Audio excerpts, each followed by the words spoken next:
This week on Millennial, we're talking about the legality of fan works and fandom research, including research around fan fiction. So many people see it as this shameful thing that they're not allowed to talk about. So it's been really exciting to see people's responses to what I do, because they feel suddenly seen and wait, you're saying that the things that I read are actual works of literature instead of just the trash I'm ashamed of.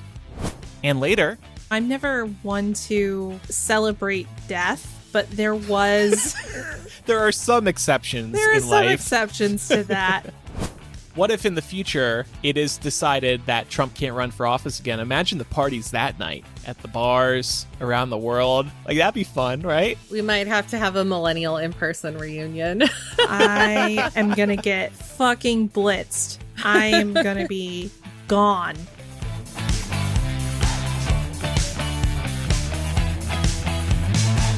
Welcome to Millennial, the home of fake adulting and real talk. I'm Andrew. I'm Laura. And I'm Pamela.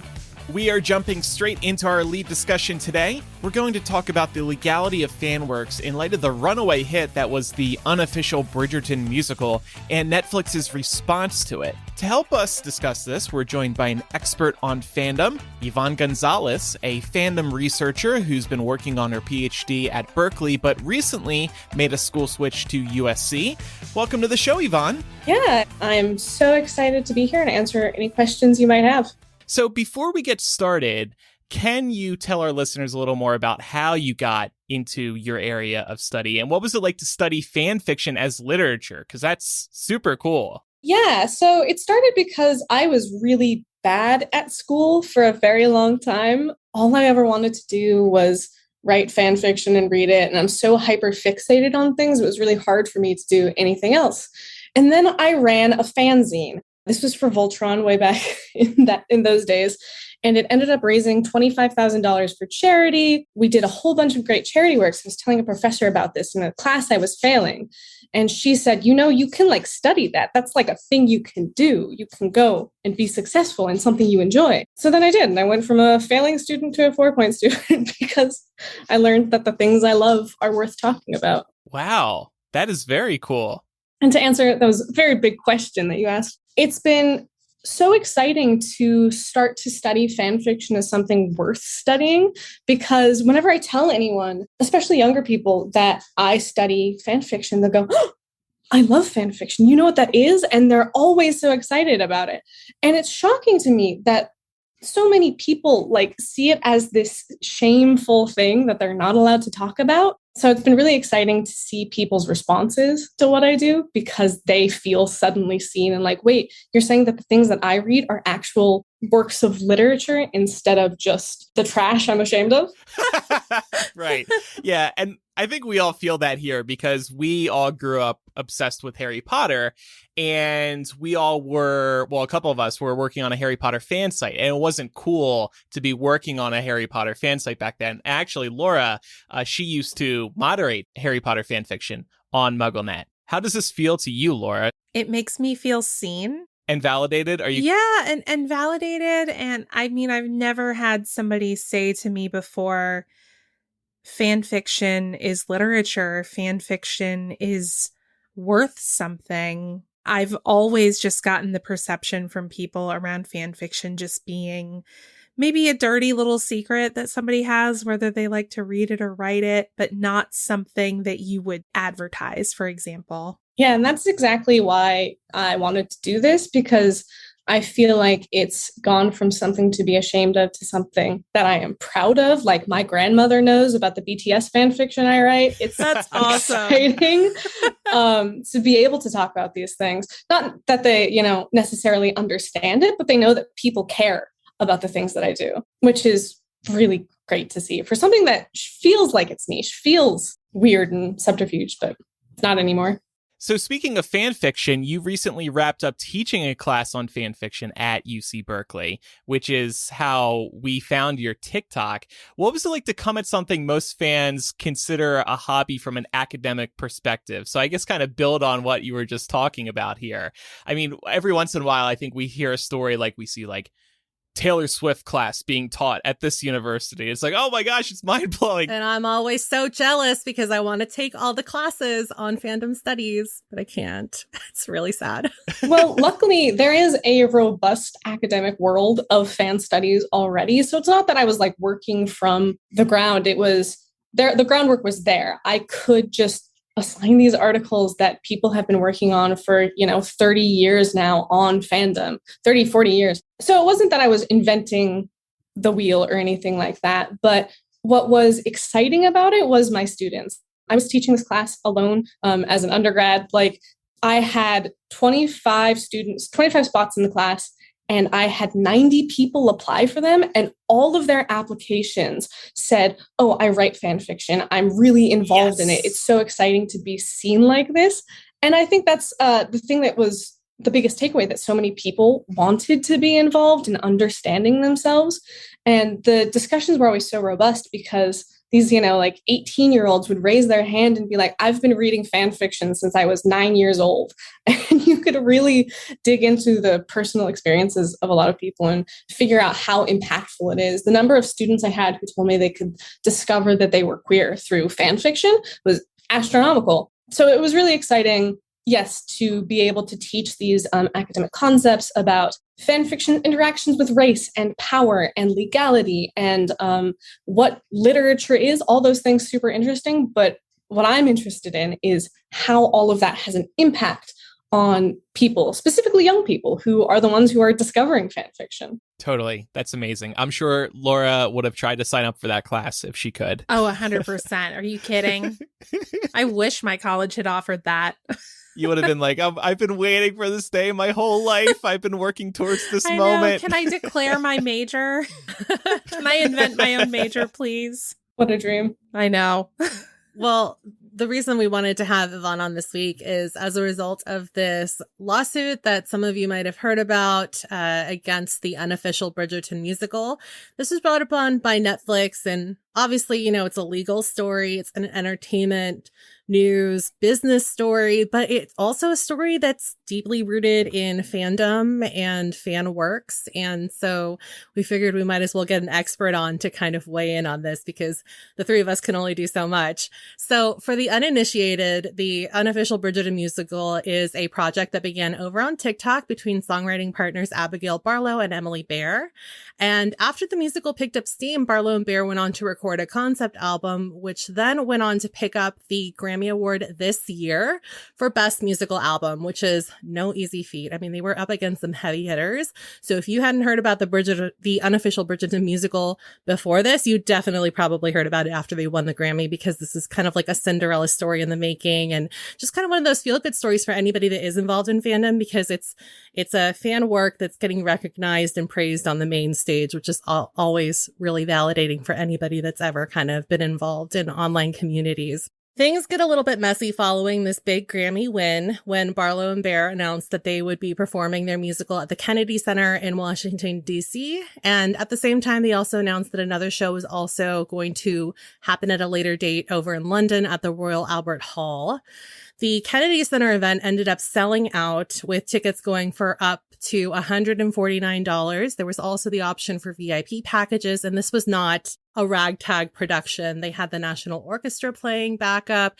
They had brought in Broadway stars to sing different parts and do performances of all of these songs. And after this performance happened, it sold out. Netflix ended up suing Barlow and Bear for infringement. And something important to keep in mind here is that the Kennedy Center performance was for profit. So that's where things get a little bit sticky. And up until, this point, nothing had really been for profit. And that is what really changes things here. This is also what differentiates the unofficial Bridgerton musical from the Ratatouille musical, which also went viral. They also put on a performance, but this was with Disney's blessing, and all of the profits were going to benefit the Actors Fund. And this was also done at a time when, all of the actors on Broadway were out of work. So, it was just kind of a win-win for everybody involved, and nobody that made music for Ratatouille was actually benefiting financially from it. So currently Netflix owns the exclusive rights to create Bridgerton songs, musicals, or any other derivative works based on Bridgerton. And since the lawsuit made headlines, both Shonda Rhimes, whose Shondaland produces the Netflix series, and the original book author, Julia Quinn, have spoken out about the situation. Both of them are also stressing the issue here is that Barlow and Bear are benefiting financially from using intellectual property, stories, and characters that they do not own. And what was also revealed is that Netflix offered the opportunity for them to purchase a license to perform the material, and they refused. So that's where we are right now. But the reason that this story really kind of gained steam in fandom circles is that one of the lines in the lawsuit reads, Barlow and Bear's conduct began on social media, but stretches fan fiction well past its breaking point. Its blatant infringement of intellectual property rights, the copyright and trademark laws do not allow Barlow and Bear to appropriate others' creative work and goodwill to benefit themselves. And I feel like the term fan fiction being used in the context of this lawsuit is really kind of raising a lot of red flags for people that have been around in fandom for a really long time. And so I kind of wanted to start there and ask Yvonne if you could tell us a little bit about the history of fandom's legal interactions with IP holders, because this is not the first time that this has happened, but it might be the first time that people are hearing about something like this happening. Yeah, for sure. Fandom has a really long history interacting with the IP holders. What we think of as one of the earliest media fandoms that looks like it does now, with fan fiction and fan art and specific communities and conventions and sub-communities within that fandom, was Star Trek. So the early Star Trek came out in 1967, I believe, was when it first started airing at like conventions. And almost immediately, fans started making fanzines, so magazines of their fan works. And the first one that came out was called Spockanalia, and it somehow made it into the hands of Gene Roddenberry. And he sent a letter in for the second issue, like, this is great. This is all essential reading for the Star Trek writers' room. It very much became what IP holders want. Engaged fans are people who give them money. The thing is, with zines like that, it was a ragtag production. You said in your intro, this wasn't a ragtag production.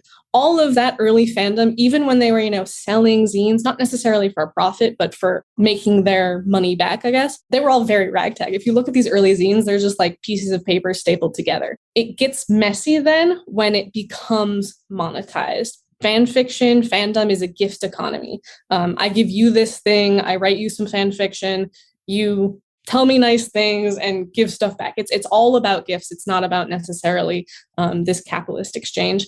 There are some instances, you guys experiencing Harry Potter fandom, I'm sure have seen some of them, where authors, specifically Anne Rice, in an interview with a vampire, she sent cease and desist letters to people, but there's no case law behind that. So as long as fans aren't profiting directly off of the IP, generally it's left alone.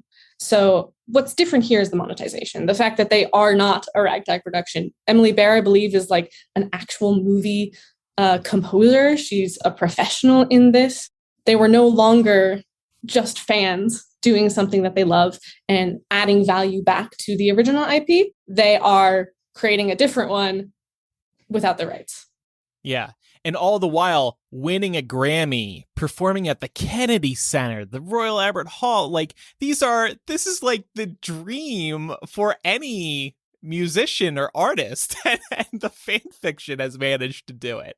So I could totally understand why Netflix wanted to draw a line, because they can't let anybody try to do this. I do wonder where exactly the line was drawn for them. When did they finally put their foot down? They may have waited too long, maybe, to put their foot down. From what I understand, I can give a little context to that. They had been in contact. And so there are some people online that are kind of coming at Netflix saying that it's like the big bad company coming after the little man, so to speak. But the reality of the situation is that obviously that stems from the fact that Netflix and also Shonda Rhimes are very supportive of this. Like one of you said, this is an IP holder's dream, to have organic fan generated content is a really good indicator of passion and viewership. And so I think I've said this before on this show. Sometimes if I'm curious about whether a show is doing well, I will take a little peek over on Archive of Our Own and see how good the fan fiction is coming along. Like just kind of reading the number of, and like looking at those stats just to see how much work is being created, around a certain thing. And I feel like it's always really interesting to see the distinction between that and like these numbers that Netflix, for example, tends to claim, which we don't have any access to that data. So, but anyway, so they were like clearly supportive. And I guess they had been in contact and they were very clear that as long as Barlow and Bear were not making money, then everything would be fine. So the Kennedy Center was really the straw that broke the camel's back there. And they had announced it early enough that Netflix said, if you guys go through with this, then, you know, we're going to have an issue. Especially given that Netflix, again, to your point earlier, Pam, offered them the opportunity to purchase rights to it so they could do this. Right, exactly. Who knows how expensive those were? I guess we don't know that, right? No, It was probably very expensive. It wasn't a $500 bill. But it might come out in the lawsuit, like in the actual court case, it might come out, which would be interesting. Well, Yvonne, you mentioned Gene Roddenberry, you mentioned Anne Rice. I'm wondering how often it happens that IP and copyright owners get involved with fan works that are created. It's very uncommon, I would say, because like I said, these fan works add value to the IP. Like I watched Bridgerton because I saw a TikTok of the Bridgerton musical. That's a very direct correlation. I would not have watched Bridgerton if I did not see the I Burn song on TikTok. So I think it only really comes up when it's a question of, for at least Anne Rice, she was like, no, they're not gay. How dare you? When, if you've read Interview with a Vampire, like, it's pretty gay. Yeah. But that's the only instance I can think of where like actual letters were sent that said, please stop doing this. And there, again, there's no case law specifically about not-for-profit fan fiction. There's just the cease and desist letters, which are just warnings. There's no case law to back those up. So it's incredibly uncommon. And I think really what happened in this case is that the Kennedy Center does no longer adds value to Bridgerton. It is just for them. You know, the album is something on Spotify people can listen to and be like, oh my God, the Bridgerton album won a Grammy? That's crazy. I should go watch that show. No one who's going to the Kennedy Center show is adding value to the original product. So I think that's really what it came down to. No longer profiting off of this other fan work. When we were discussing having you on over email, you had mentioned that there's a correlation between all of this and how fans see themselves legally. So can you expand on that a little bit? Yeah, I mean, it's pretty much what we've been saying already. People understand themselves as existing in a legal gray area that no one will touch as long as they don't make direct money off of the product, off of the IP. I would say also that this is something that's kind of changed by age. I know that this is mostly a millennial podcast, but I am Gen Z, just at the line. And I know that the older generation of fans tends to be a little bit more afraid than my generation, just because they've experienced this. Like when Anne Rice was sending the cease and desist letters, they might have been active in fandom, whereas I have never seen it in any of my fanish activities. And I've been doing this for 20 years now, even though that's not very long for me. That's most of my life. It's very generational how we see themselves. I make money off of my fan fiction. Whatever. BTS isn't going to come for me. But I've definitely heard older fans say, you should be afraid. You know, they might send you a scary letter. I know people who have gotten scary letters. I don't know anyone who's gotten a scary letter. Back in my day, we were getting sued all the time. Be careful over there. Exactly. I really appreciate you bringing up the distinction between fans and different generations, because I have seen in researching this story a lot of tweets from fandom olds, if you will, writing about how this could set a dangerous precedent. So do you feel like that's a little conflated, or do you feel as though Gen Z having no fear is maybe taking stuff a little too lightly? I know you all are the fearless generation. You go in guns blazing, but is there a reason to be worried and to quote unquote watch the space with regards to what ends up transpiring as far as this lawsuit goes and how that could affect Fandom Works going forward? I think that as long as fans continue the gift economy and don't become professional musicians booking the Kennedy Hall, we're probably fine. And on that note, there are like teams of lawyers hired by AO3 to defend Fanworks. They haven't used it very often, but that resource is there. There's like a Fanwork defense fund. So I don't think that this is something that the little guy has to be afraid of. I do think that people who are monetizing their fan works in mass in the same way that Bridgerton the Musical did might be a little bit worried, but this precedent is not new. Whenever any big company decides to make a product with an IP that they don't own, they get sued. That's what's happening here. They made a product, they're making money off of it. The little guy that's making, a couple bucks on like Coffee or Patreon, probably not worrying about this. Yeah, let's talk about that. And we can actually throw in our own, what we're doing in this question. So you said that you are making money off of fan fiction. How do you do that? I don't think you've said that yet. Yeah, so this is my side account, Old Mythos 2. It's no one knows they're related, where I write all my fan fiction, and I have a Patreon through that people support. And something I'm very specific about in my own work and getting support is that no matter what I create, none of it will be fully exclusive ever. So it still retains a gift feel because I will post it on AO3. People get early access, of course, if they pay for it, but it's phrased more like they're giving me a gift, I'm giving them a little thank you, but everyone is going to have access to these things. It's still a gift economy. Okay, so this is what we need to tell ourselves with MuggleCast, because MuggleCast, Harry Potter podcast that we still do, also has a Patreon, and we're always wondering, the little devil's on my shoulder saying, hey, one day Warner Brothers is going to come knocking, and they're going to make us take this down. But to your point, we're using the Patreon to fund the production of the show. We need to make money to be able to spend time to create the show, a show that is released to the public. And we do also give people these gifts that you're describing, the early access or the ad-free. We do some bonus MuggleCast installments, but that's just like a little gift. It's not the main show. So thank you for explaining all that. Now I can sleep better. I don't know if that's a legal defense, so don't take my word for it. But... Oh, no, it's fine. It's fine.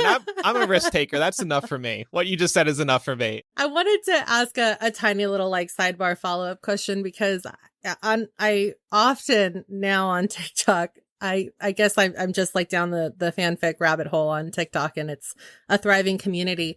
But I feel like there is a boom in fan fiction binding that has been happening. And obviously some people do this by hand, which probably does not really correlate to any sort of legal ramifications. But I've also seen people use stuff like the Barnes & Noble self-publish feature or a website called Lulu to bind and print stories that they love or their own stories so they can put on their bookshelves and stuff like that.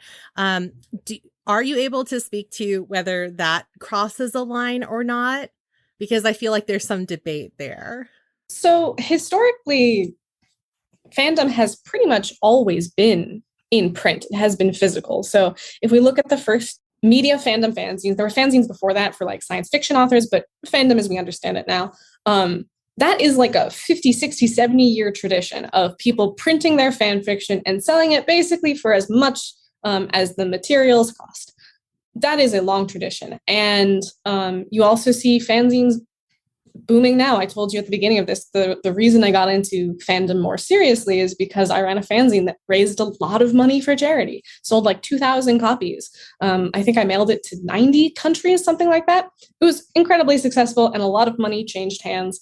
But that's something that fans have been doing forever. So I don't think that the TikTok trend of binding fan fiction changes anything. That's what people have been doing. I think the difference is now that they're pulling it from the internet. I would worry more about the writers of those fan fictions, about what they might think of people creating a physical product of their works, unless the people binding them are the writers. But I don't think it changes anything. Well, thinking of something that could maybe change our interpretations of this very kind of nuanced matter we're discussing. The lawsuit also points to the fact that the composers of this show lifted lines from Bridgerton to use in their songs. Is copy and pasting from the original source kind of a big no-no in the world of fan fiction, or to what extent is it acceptable, if at all? I feel like this is a hard question to answer because there's no hard line. Something that you see in fan fiction all the time is like, if there's an iconic line from the show that the shippers latch onto and like, look they're in love, don't you see?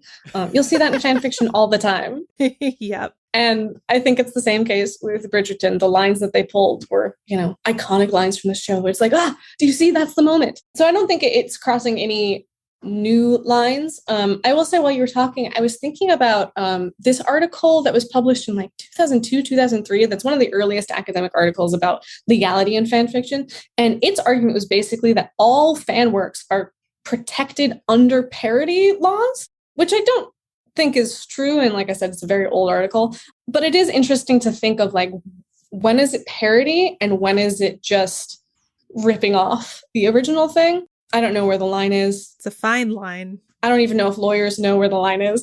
No, I think we could probably have an entire episode of the show going in circles debating that point.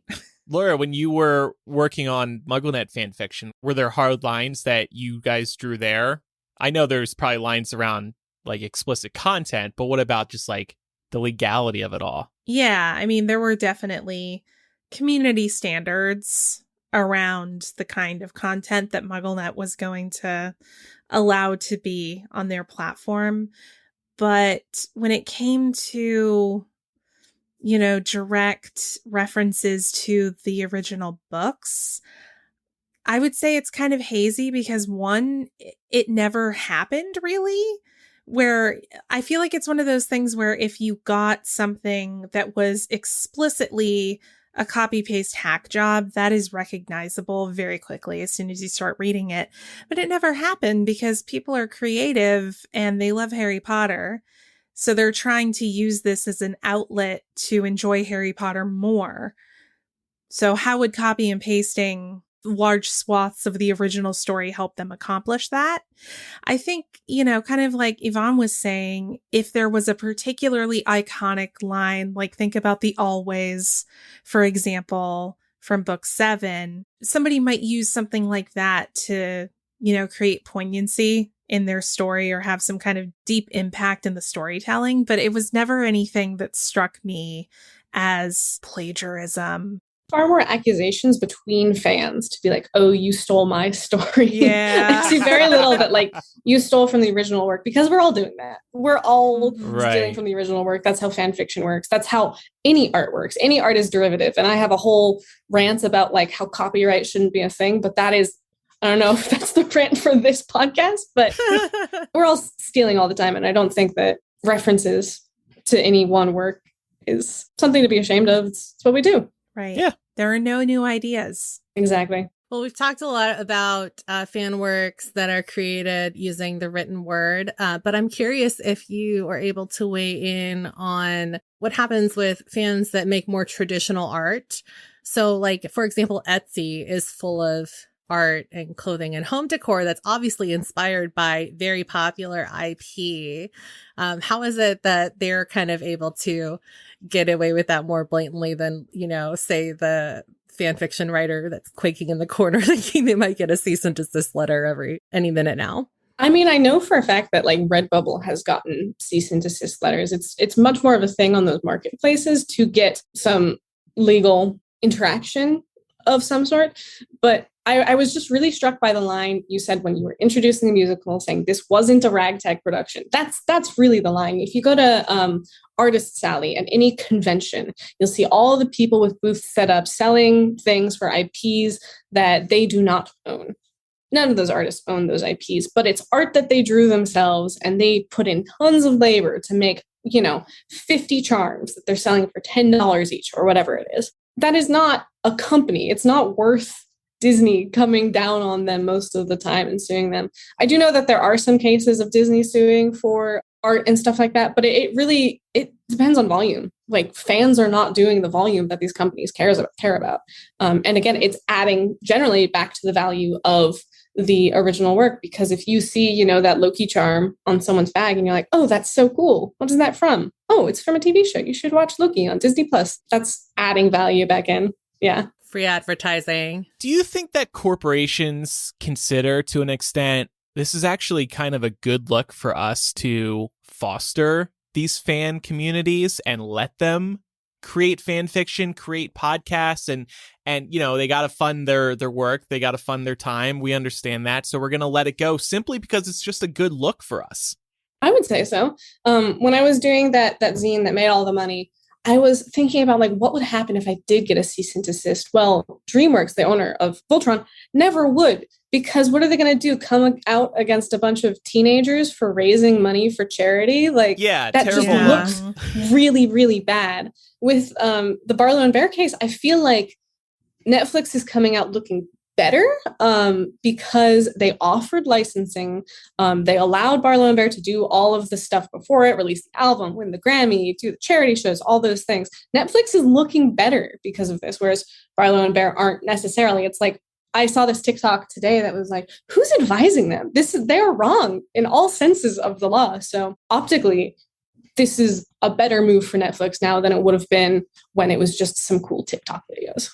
Well, that's all the questions that we had for you today. So thank you so much for joining us, Yvonne. It was so great having you, and thanks for all the wisdom that you shared. Yeah, of course. This was so fun. And if you ever want to know more about the history of fandom, I am ready to share my years of knowledge. Heck yeah. Well, speaking of that, let's promote your TikTok again, your old mythos there. Everyone, please follow her because she's making really great videos about her fandom research. They're very interesting. We'll have a link in the show notes, but anywhere else our listeners can find you? I'm Old Mythos everywhere. If you want to read my fan fiction, I'm Old Mythos on AO3. But I'm very findable on the internet. And it was such a pleasure to be here. Thanks Thank for you coming again. on. Thanks for joining us. Okay, so we're going to continue with the fun today. But first, just wanted to plug our Patreon here for Millennial. I wanted to share something we did recently. We had a Bay hangout actually on Monday night. This is a hour-long hangout we do every month on Zoom with our Bay patrons. And these are really cool. If you're a Bay patron or you've been thinking about upgrading, definitely come to one of these because we're just chilling, talking about what's going on in our own lives and what's going on in our listeners' lives. And we were actually talking last night as the news about Trump broke. We'll get to that in a couple of minutes. So we were all kind of digesting that and doing Trump impressions.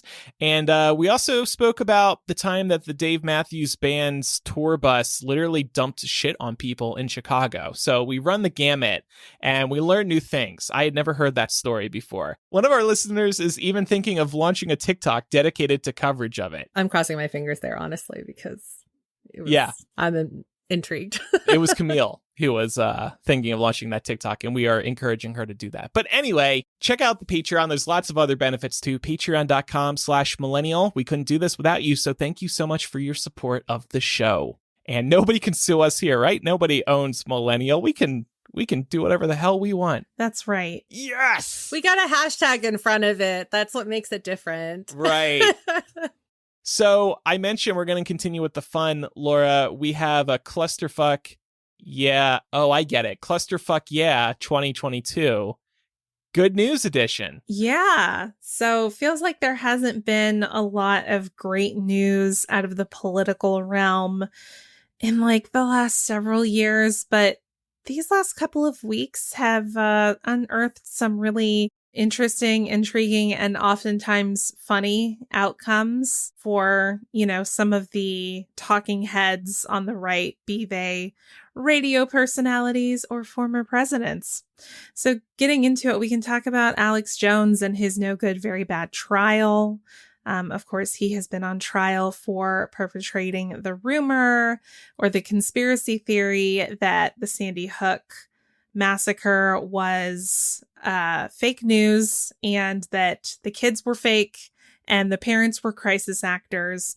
So some of these families are understandably suing him. And, you know, we can talk about the fact that he was ordered to pay around $50 million for compensatory and punitive damages. But I think, I mean, that is very satisfying. But there was an even more satisfying made for TV moment that came out of this trial. Many people probably heard about this, but I want to play the clip because the lawyer who's presenting this revelation to him is just like, he needs to be hired for Law and Order SVU. It's so good. So you did get my text messages. And it said you didn't. Nice trick. Yes, Mr. Jones. Oh. Indeed. You didn't give this text message to me. You don't know where this came from. Do you know where I got this? No. Mr. Jones, did you know that 12 days ago, your attorneys messed up and sent me an entire digital copy of your entire cell phone with every text message you've sent for the past 2 years, and when informed, did not take any steps to identify it as privileged or protect it in any way. And as of 2 days ago, it fell free and clear into my possession. And that is how I know you lied to me when you said you didn't have text messages about San Diego. Did you know that? I told you the truth. This is your Perry Mason moment. I gave them my phone, and then... Mr. Jones, you need to answer the question. No, Did you know this happened? That's the judge who's ready to absolutely murder Alex Jones. She hates him so much. But anyway, this was an epic moment. This lawyer surprised Alex with the revelation that he had all of his text messages, all of them. And now these, I think, are going to be handed over to the January 6th committee. This trial isn't even related to that. So Alex Jones might be in for an additional world of shit. Yeah, there was also some inappropriate child content that was referenced in the messages. So that's being looked into. Obviously, Alex Jones was at the January 6th insurrection. He never went into the Capitol, I think, that we know of, but he was definitely out front egging people on. And, you know, there are text messages and emails in here that indicate that he was in communication with the White House prior to these events transpiring. So it'll be interesting to see season 2 of the January 6th committee kick off in September, hopefully leading with these Alex Jones texts. How is Jones's lawyer, who represented him in this trial, ever going to have a job again after accidentally sending all the text messages to the prosecution's lawyer? What? I like, he can't have a job ever again, right? He needs to sail off into the sunset. I also just love how he's just sitting there. Yeah, he's like leaning back, hand on face, like kind of stroking his chin. Yes, oh, that did happen, didn't it? Yeah, I did do that. It's funny. Mark almost thinks that it was on purpose. He was like, somebody in that law office was like, okay, fuck this guy. Yep. And just sent it all over. Yeah. I'm sick of this, man. This is your Perry Mason moment. And that lawyer who dropped this bombshell, like just the way he presented that, if you heard this clip and didn't know it was from this trial, you would have thought it was from a television show. I know. A dramatization of a court trial. Yeah, the inflection was incredible. Because he knew it was a Perry Mason moment as well. I don't even know who Perry Mason is. I just know that that's a Perry Mason moment. I was going to say, it sounds like a boomer reference. I started typing in Perry Mason and the autocomplete was moment. Perry Mason moment said to have occurred whenever information is unexpectedly and often dramatically introduced into the record that changes the... Yeah. So it's like the boomer version of like dropping the bomb, dropping the mic. This is your mic drop moment. It's your October surprise, as it's called during the election cycle. Right. All right, Laura, that was delicious. Give us more of this meal. What else are we feasting on? So Kansans rejected a ballot measure during their primary, which would have removed abortive healthcare protections from their state constitution. This was huge. Nearly 1 million people turned out to vote in this early August primary, which are kind of unprecedented numbers, just based on if you look at historical data around primaries around that time of year. And Kansas also is a red state. It skews extremely conservative. So the fact that so many people turned out to vote against this just shows, yet again, the vast majority of Americans are pro-choice, at least to some extent, that they would say the government doesn't get to tell us what to do with our bodies. Yeah, I saw this really great. I wish I had bookmarked it, but maybe I can look for it. I saw this really great breakdown on Twitter. It was just a thread of the different political ads that ran leading up to this vote. And so many of them were kind of bringing home that point that you just said, which is that too much government control over what you choose to do with your life is bad all around. And it's interesting to me because I think the assumption is that any state that's in the Midwest or going towards the South is going to automatically be more conservative. But this is proof that you got to weigh the pros and cons there, because even if they don't believe in abortion, they also are more likely not to want the government to interfere too much with their lives. And this is like a direct interference. So finally found something that I guess we can all unite on, which is better than nothing, I guess. Does this make you feel better about the midterms, Laura, seeing people turn out in Kansas this way? Yeah, I just hope the momentum keeps going. It's certainly a good sign for midterms. Another thing that I'll add is that the White House is really hoping to seize on to the momentum that Kansas created. Biden signed a second executive order protecting abortion access the day after this vote in Kansas. So we can definitely see we've got the majority of the population on our side. It's just a matter of if they will turn out to vote and if Republicans have gerrymandered our districts too badly for it to matter. Fair enough. What else? I was going to say, I'm never one to celebrate death, but there was... There are some exceptions There are in some life. exceptions to that. A prominent leader of Al-Qaeda was killed. Amin al-Zawahiri. Yeah. You were delighted by this. So he was killed by special forces under the Biden administration, so it's being credited as a Biden win. Fox News was even describing it as Biden's bin Laden moment. This was Osama bin Laden's number 2, so it was a very big deal. No civilian casualties. This guy walked out onto his balcony and they got him. Something killed me, though, from The Onion, which is a parody news site. They posted a story the other day. I was literally in tears over this story, and I was for several days thereafter. The Onion headline said, "Rest in peace to the Onion's longtime fashion contributor and architect of 9/11, Ayman al-Zawahiri."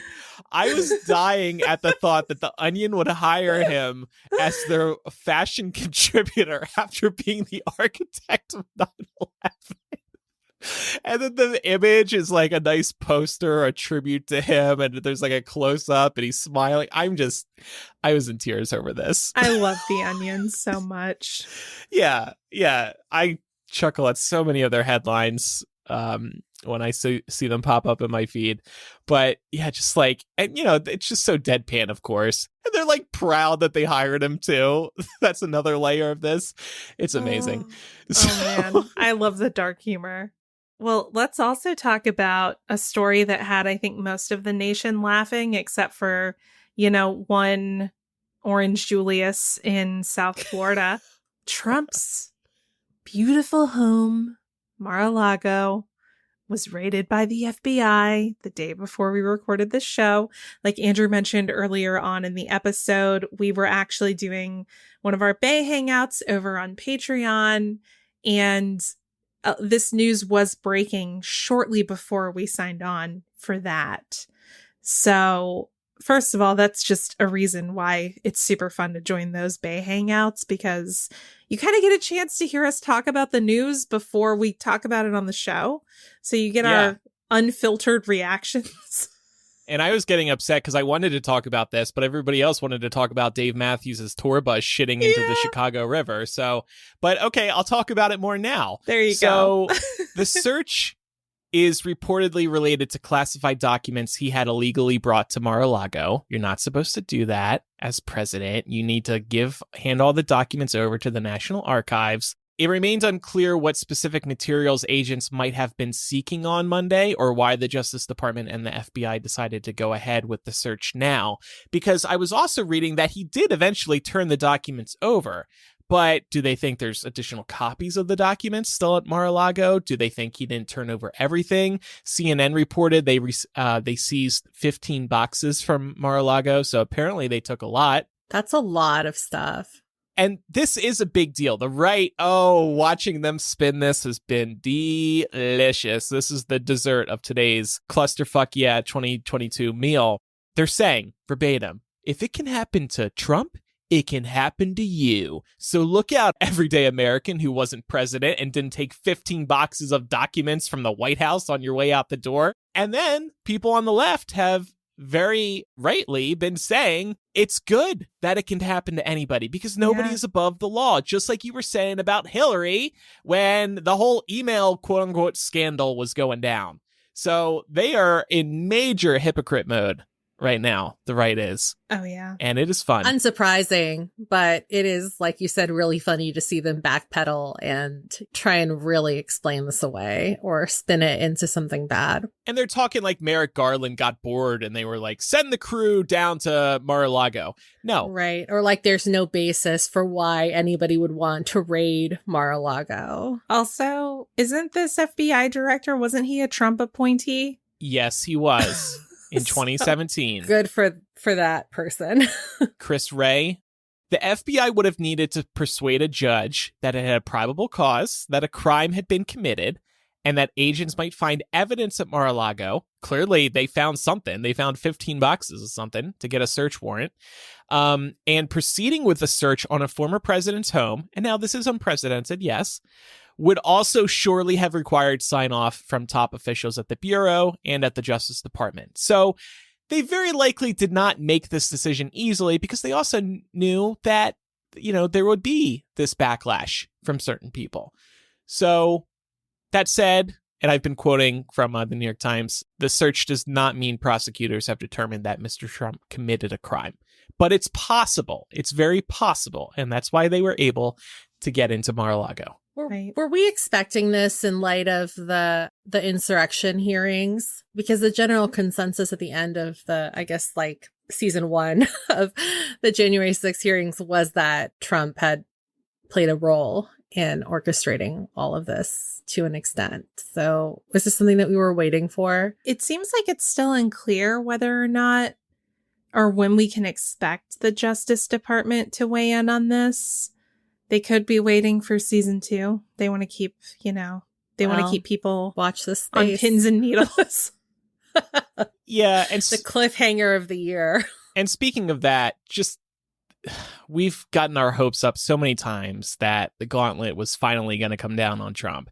And it really has yet to. So please, nobody get their hopes up. This is a fun story. I am enjoying following the developments and watching Trump cry and being like, they even broke into my safe. How could they?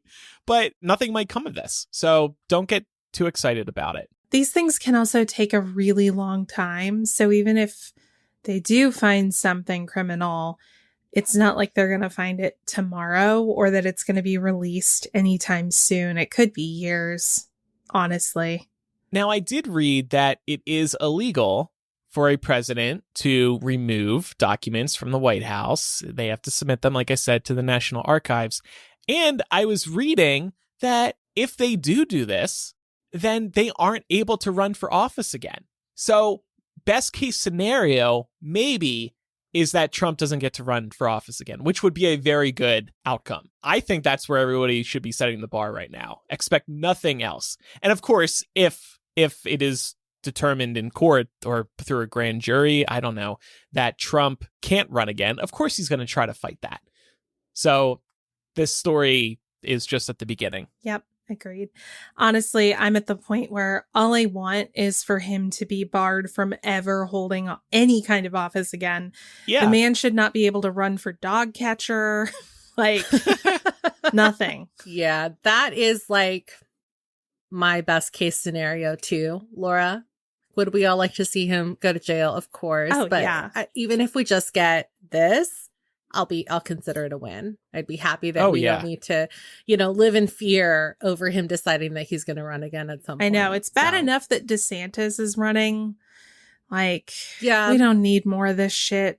We really don't. The way that we have to pick between the lesser of two evils, though, it's like I would prefer DeSantis to run over Trump, but we don't want either of them to run. Yeah. That's so ridiculous. What if in the future it is decided that Trump can't run for office again? Imagine the parties that night at the bars around the God. world. That'd be fun, right? We might have to have a millennial in-person reunion. I am going to get fucking blitzed. I am going to be gone. That'd be cool as hell. Well, some other, potential good news here, but good news with a pin. Let's put a pin in it. The DC Circuit Court of Appeals ruled that Trump needs to hand over his tax returns to the House Ways and Means Committee. But the exciting thing about this headline is originally it came out and said Trump needs to hand his tax returns over.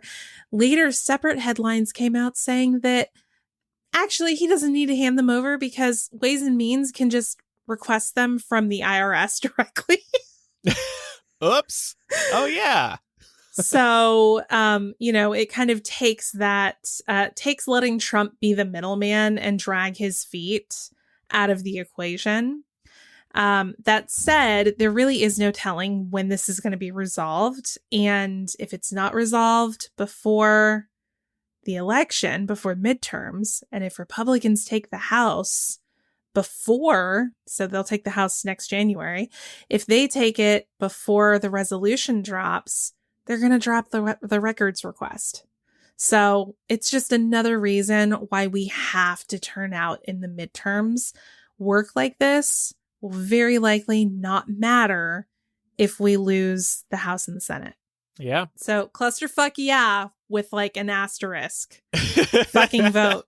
ClusterF-YEAH, keep fucking. And by fucking, we mean voting. Yeah, fuck is synonymous with vote. Put that pencil through that hole. Okay.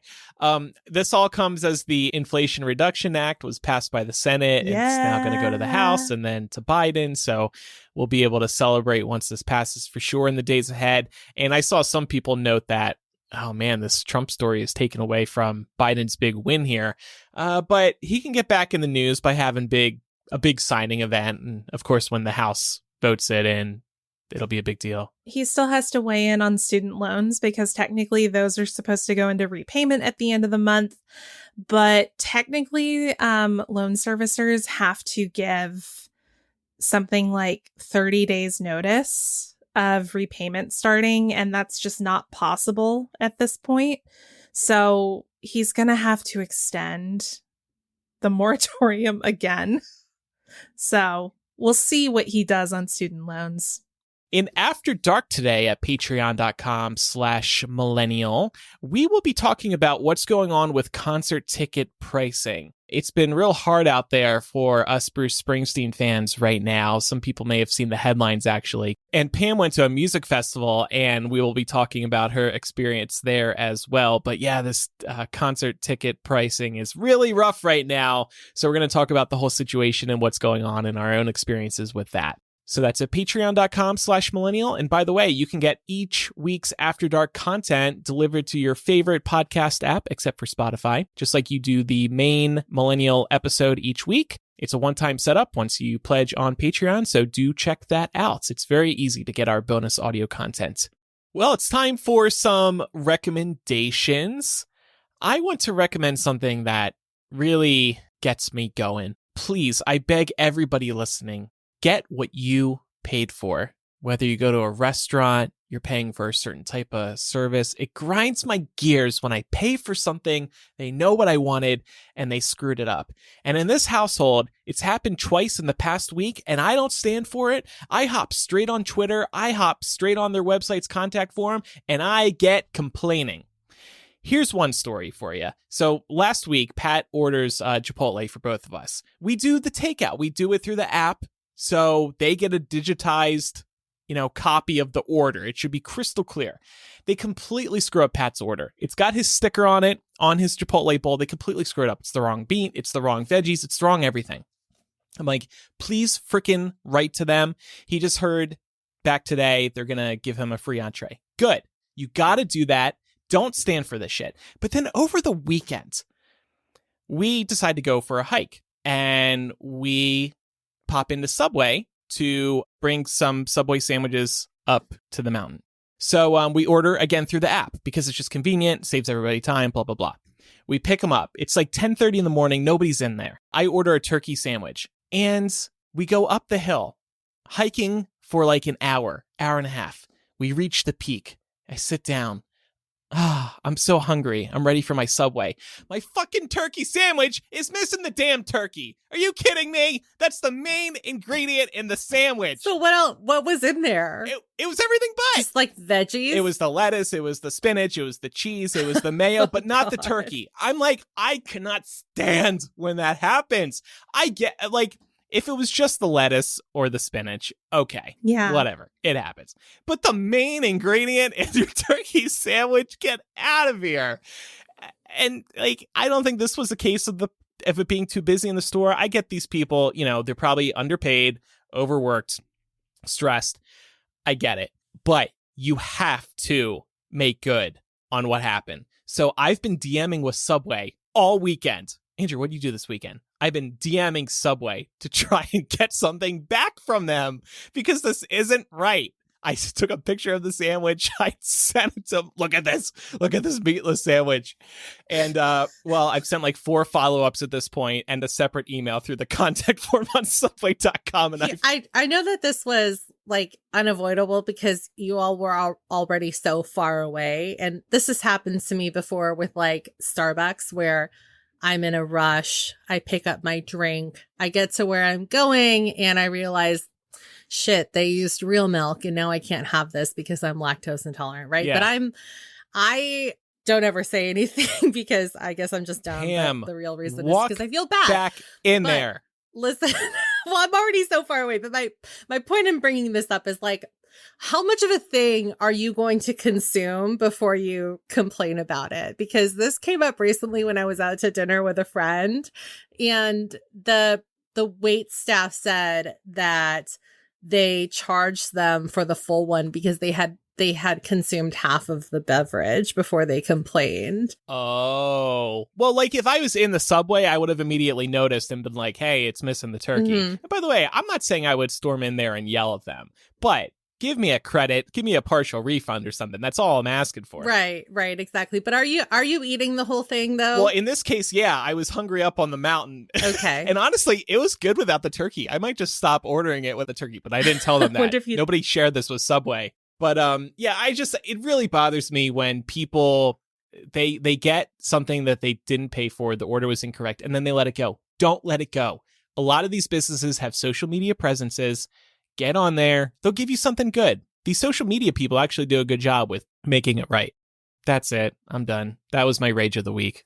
I wish I could say Burger King was the same way because I had a bad experience there a while back where, I mean, literally they forgot half our food and we got a ton of attitude from the person working at the window. So I just DM'd them being like, hey, literally half our order was missing. It's pouring down rain. We're not going back. Can we just get a credit or something? And they just kind of they wanted me to like prove it to them in some way beyond me telling them what happened. So I just gave up because it wasn't worth it to me at that point.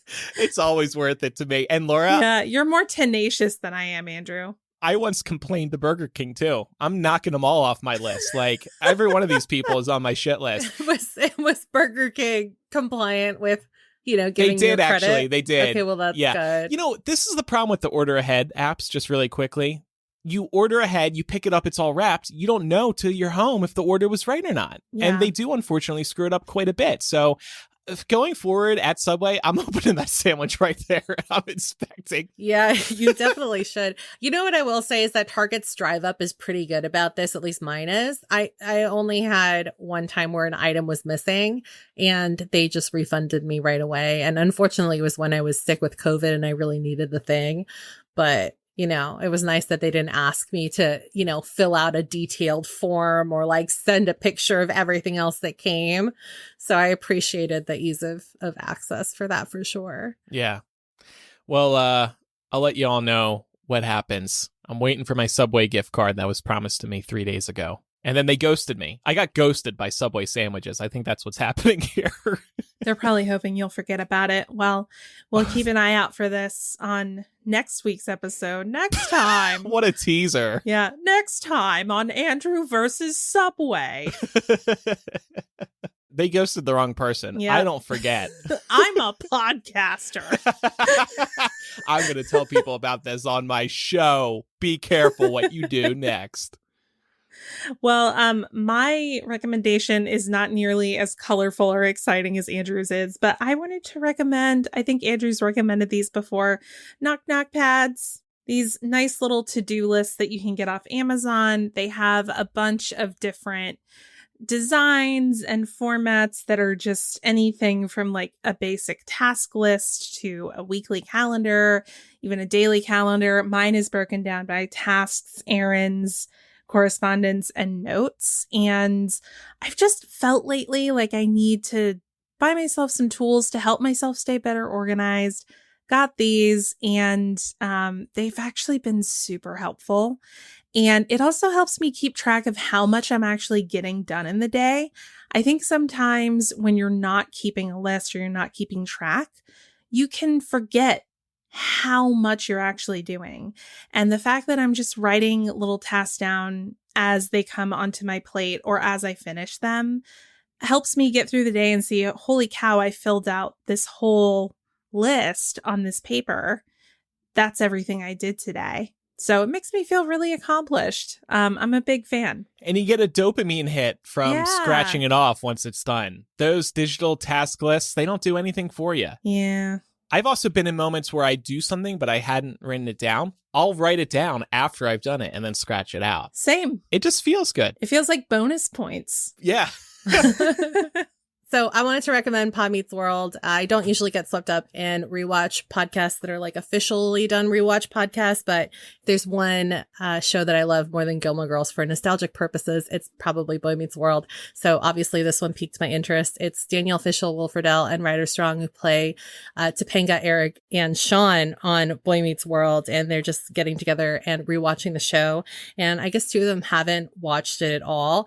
So it's really fun. And they have a really good group of guest stars ranging from people that were actually involved to like little known guest stars. So I just listened to an episode that featured Mikey York, who is also in The Sandlot. So it was like a double dose of nostalgia to hear them talking about like, you know, his work on The Sandlot and then also his work on Boy Meets World. And it's just a really cool way to re-experience the show through the people that were making it. And I think rewatch podcasts like this are especially cool because obviously social media was definitely not what it was back in the 90s. So we don't have a lot of information about what was going on behind the scenes, not like we do with shows that are going on now, where most of the people involved are on some sort of social media and giving little sneak peeks. So if you're also a Boy Meets World fan and you're not checking this show out, I would recommend doing it. And I believe they release 2 episodes a week. So there's lots of content for you to sink your teeth into. Well, a couple of reminders before we wrap up. Make sure you're following the show for free in your favorite podcast app so you never miss an episode. And leave us a review in Apple Podcasts or Spotify or wherever you listen if they have a little review system. If you have any feedback, you can write to millennialshow@gmail.com, or you can use the contact form or anonymous confessional on millennialshow.com. And also follow us on social media. We are Millennial Show on Instagram, Twitter, and Facebook. And then over on TikTok, we are Millennial Pod. All right. Thanks, everybody, for listening. I'm Andrew. I'm Laura. And I'm Pamela. Bye, everybody. Bye.